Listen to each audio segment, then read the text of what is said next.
that they have here at the Veneto Club. Her name is Edda Lyons. That's her married name, but originally she was Edda Bonis. Give her a big round of applause, ladies and gentlemen. Good morning to you, Edda. Nice and close to the microphone.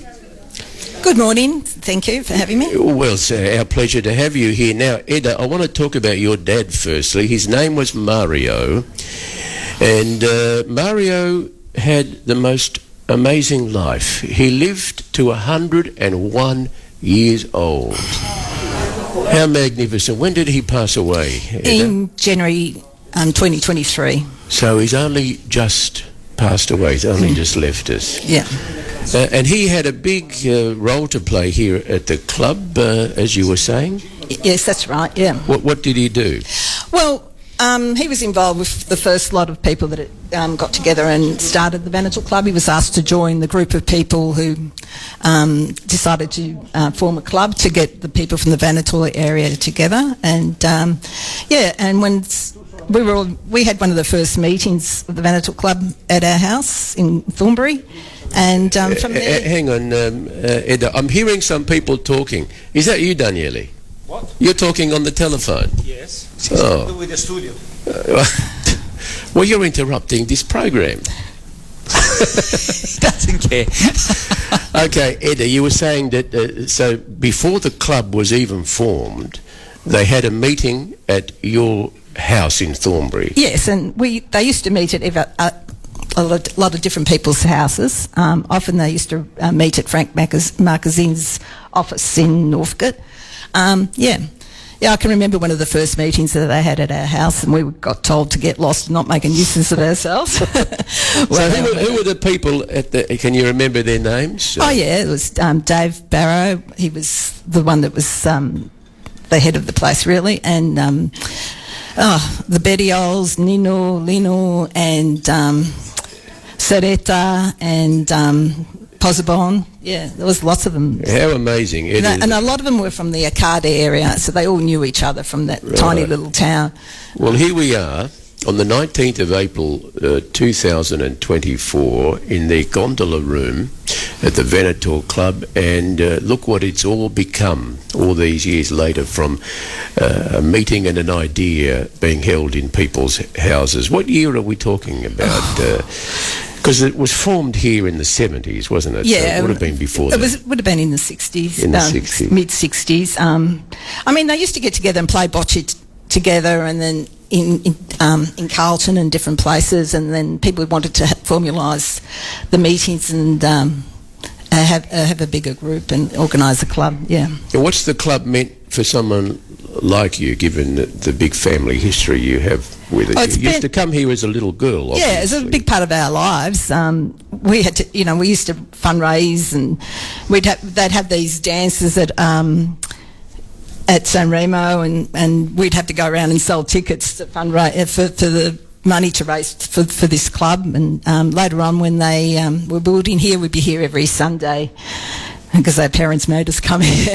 But later on, we had the youth, we had the netball, and we had the youth committee and the dancers, and it was great to be around people from the same heritage and background, and who had the same values as we did, yeah. Now, your husband is Mr. Lyons. I'm tipping you didn't meet him here at the Veneto Club. No. My ex-husband, by the way. Oh, your ex-husband, right. Well, there you go. So, Edda, now you are involved in the club because you're a committee member and you are an organiser of the Women's Circle, which I guess is the women's part of the similar thing of the men's shed that we were talking after about the earlier. Very successful men's shed, we always felt we needed something for the women as well. With COVID and with the roadworks, we've been very isolated here at the Veneto Club, and it was good to get people back together and get that sense of community back.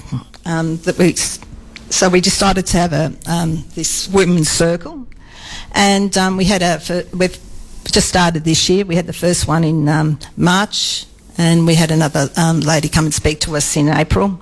Yeah, so we're meeting the second Tuesday of every So the month. men meet the first Tuesday, Yep. and then 1 week later the women meet. That's right, yes. And what do the women do?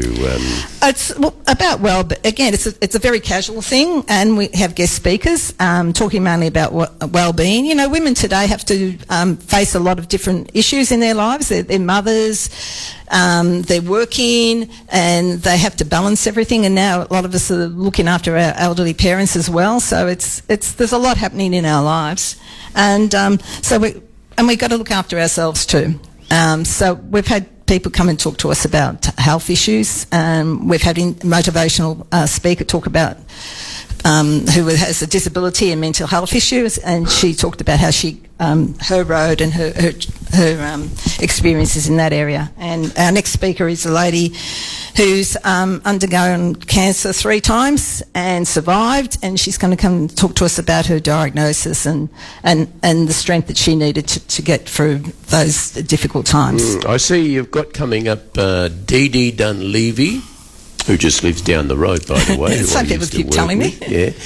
And Katerina, I've interviewed Katerina. Her son was killed by one punch at the Rye Shops on New Year's Eve one year. So she has a big story to tell, and she's been campaigning in that area because her point is, and it's true, one punch can kill. So it sounds like, how many people do you get turning up to your events? Well, we just started. Our first event we had about 70, and we're just growing, so we're just hopefully encouraging people to come, but yeah. Now, the men meet in the baraka, which is out the back there. Where do you go? You don't meet there, do you? We meet in the members' bar. It's a bit more comfortable there, isn't it? And we have a little drink before we arrive just to relax.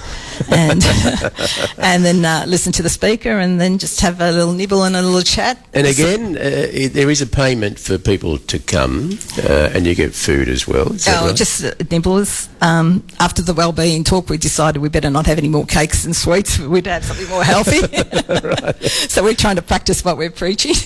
And it's $20 for non-members and $15 for members, Right. and just pay on the day, and everybody's welcome. And we were fortunate enough to get grant from the Manningham Council to help us pay for the speakers, so that's been great. Oh, too. that's excellent. So on the second Tuesday of every month, you can come along here if you're a woman and be part of this group and to chat. Again, Edda, have you touched on really difficult topics? Well, we're just starting, but we have some excellent people coming through to discuss difficult issues. Who's Snezana Petsin? She's a wellbeing person. She talked about health and eating well and changing your lifestyle, etc. But and the other lady here, Laura Pettinuzzo. yeah, she's a lady. She's got a disability. She's born with a disability, and she has mental health problems. And she spoke about the difficulties she had to face with her life. And she's now like a representative of disability in the Victorian government, and she's the youngest one. So we're all very proud of what she's achieved despite her setbacks in her life. Well, a lot of courage there. And we Edda, can always learn from these people. Of course. We listen to their stories and bring them back to our lives and learn from them. Yeah.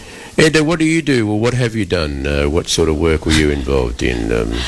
We used to run our own business, but I do a lot of unpaid work. Unpaid work, right? Yeah. I do a lot of unpaid work in radio too. That's what it's like in radio, isn't it, James? I'll switch myself on because it doesn't do any work over here. Yeah, that's right. A community radio. That's unpaid work. So what do you do, Edda? What when you say you like volunteer work, is it? Yes, I have a son who complex disability needs, and so I've done a lot of work for when he was at school. I was on the committee at his school, and do a lot of work that plus running our own business and looking after him, and it's been a difficult journey. Yeah, that's wonderful. Australia is built on volunteering, on the people who do things for nothing, whether they do that here at the Veneto Club, like all of the people on the committee, like Sonia and Paola and the presidents and all those guys, or at a football club, or it's all volunteer work, and Australia would not be the country it is without it. So anyone who does that is, making a big sacrifice, but making a big contribution as well. And Edda Lyons Bonis, thank you very much for talking to us here on Rete Italia, all around Australia and around the world. Do you know there's a guy, James, who listens to us in Capo d'Orlando in Sicily? Is there? I met him when I went over there to... Leave me on. What do you keep switching him off for, Daniel? Is that... He switched you off again. It's been cheeky. Is that... is he Carlo is his name. Is